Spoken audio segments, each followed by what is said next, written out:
Since the dawn of time, there have been vampires. And then there's me, waiting to pounce. Yep. Hello, Mr. James. How are you doing? Hey, how are you, pal? I'm not too bad. Good to see you again. How's the? I spoke to Asher just before the Scream Fest. How did Scream Fest go down? Well, you know, those kids, they like everything. The Scream Fest is the perfect audience for this kind of movie, which has got the sort of midnight movie cult feel to it.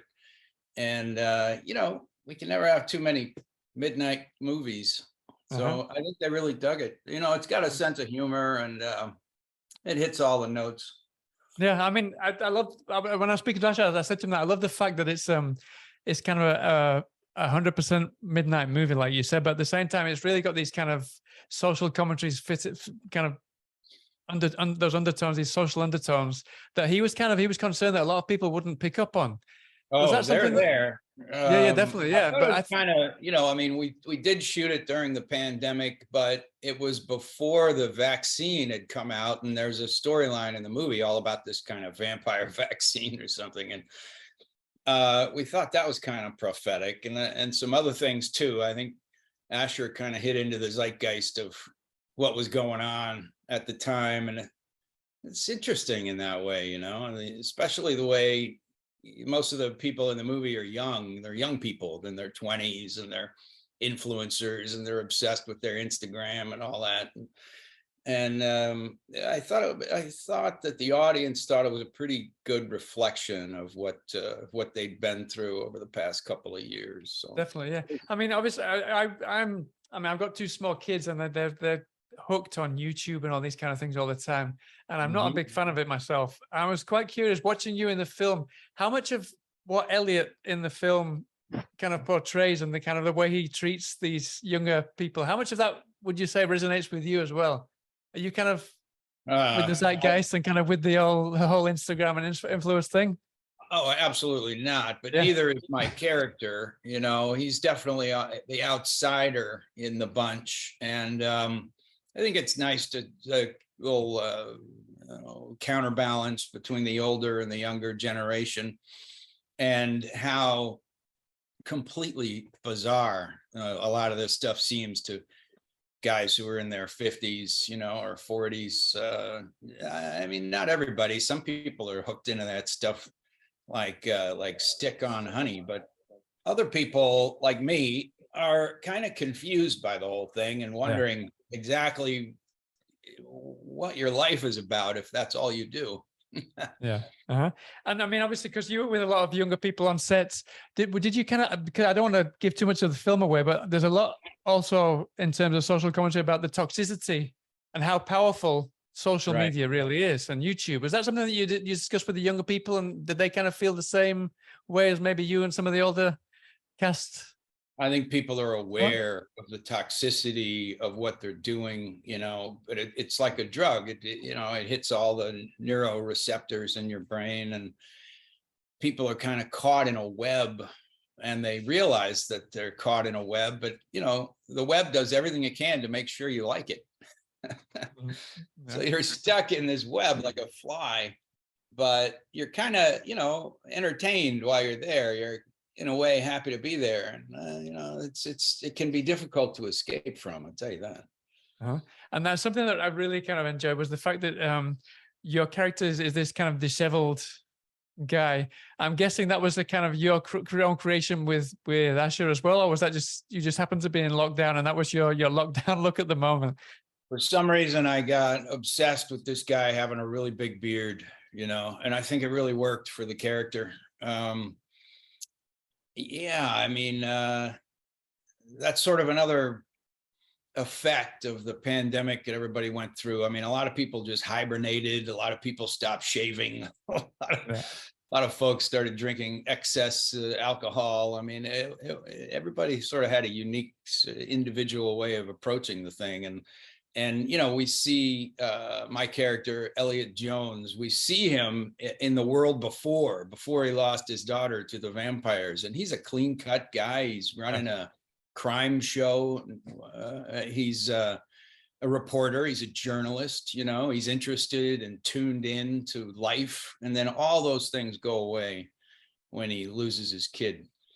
And so, you know, I guess it was pretty much my creation, this guy, the clothes, the beard, the whole thing. It was a lot of fun for me. And I think we mined it for the humor that's there. Definitely. And a lot of the humor comes from the fact that your character he gets also to narrate the film, no?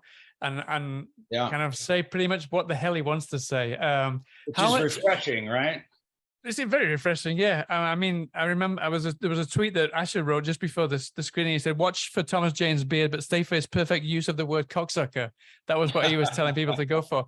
But when you actually kind of sat down to read these lines, because of the kind of the situation we were all living at the time when you filmed this, was there a lot of improvisation at the same time? Because this is a guy who was kind of really pissed off with the world, what was going on, and that must have been exactly how you were feeling right at the same time, no? Yeah, the voiceover stuff, which I think works really well in the film, was actually a late addition to the film. It wasn't in the original script. Asher framed the film in a way that he discovered that through this voiceover, he could tell the story. So I went in when they had pretty much a good cut of the movie and was able to follow along and throw in this and that. You know, I was going off the cuff sometimes, and Asher picked out the best pieces and threw it in there. Okay. And then you mentioned that you have kind of a bit of an origin story and you're clean cut back there. It's almost like a superhero origin story, or an origin story that could lead to something else. Is that something you've spoken with Asher about, that maybe you could take this in another direction and see what happens next? Wouldn't that be fun? You know, he's a great character, this vampire slayer, you know, didn't want anything to do with that kind of thing. And of course he gets thrust into it like a lot of superhero origin stories, but I'm always up for killing a good vampire if we came up with a good story.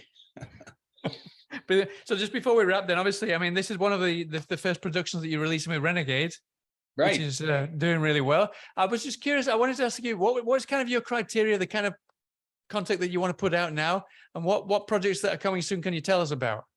Yeah, I mean, Renegade, we started just trying to do some stuff that's left to center, try to lean into sort of the outsider art aspect of film. That means genre movies, but that are smart. You know, we're looking for smart genre films. We've got a Western that we're going to do. We've got a really good action movie that we're going to shoot beginning of next year called Relentless. And trying to push the envelope a little bit, stay in the wheelhouse of, you know, giving people some bang for their buck. You know, I guess what we bring is some intelligence to the search for good scripts and good material. And we've actually landed on a few really good ones. We've got a couple of really neat scripts coming up that we're going to shoot. One's called The Alternate with Joel Souza, who did Crown Vic with me. Right. So we're going to reunite, and that one's sort of a throwback, you know, the kind of movie, the kind of action movie that you might see in sort of the early 90s. You know, I believe in challenging the status quo a little bit, you know, challenging some of the narratives that we're getting inundated with right now, terms like toxic masculinity and stuff like that, exploring, you know, what it really means to be a man in this day and age, and how you can live honestly and not be tied into these narratives that feel that we're being pushed and pulled in different directions. And it feels like a plan to me. It's on the need to divide society right now is bigger than ever. And I think art has the duty to expose that, you know, and go against it and give people a different narrative to think about. So that's what. Yeah, definitely. I mean, you also you were involved with Troppo, the series, which, I mean, you said there it's about kind of getting rid of this male gaze and kind of this macho view of the male character, and that's exactly what this does. It kind of reverses the roles. No, I mean, last time I spoke to you about Troppo, you said that you were ready for a second season. Is that something that's coming to fruition anytime soon? Yeah, Amazon just picked us up for a second season. They have done. Brilliant. Australia in the spring, and we're digging into the scripts right now. That's another Renegade project, so we're able to get in early and play around with the writers and try to say what we want to say with it. Awesome. I can't wait to see that because the first season was brilliant. Well, listen, thank you. We're sadly got to wrap. It's been good to speak to you again, as always. Appreciate it. I hope to speak to you again soon. And I wish you the best of luck with the film when it comes out at the end of the week. Hey, thanks, buddy. Appreciate it. All right, man. Take care of yourself. Have a good one. Okay. You Cheers bet. then. Nice to see you. Bye then. Bye, Howard. It's vamp time. That's cool.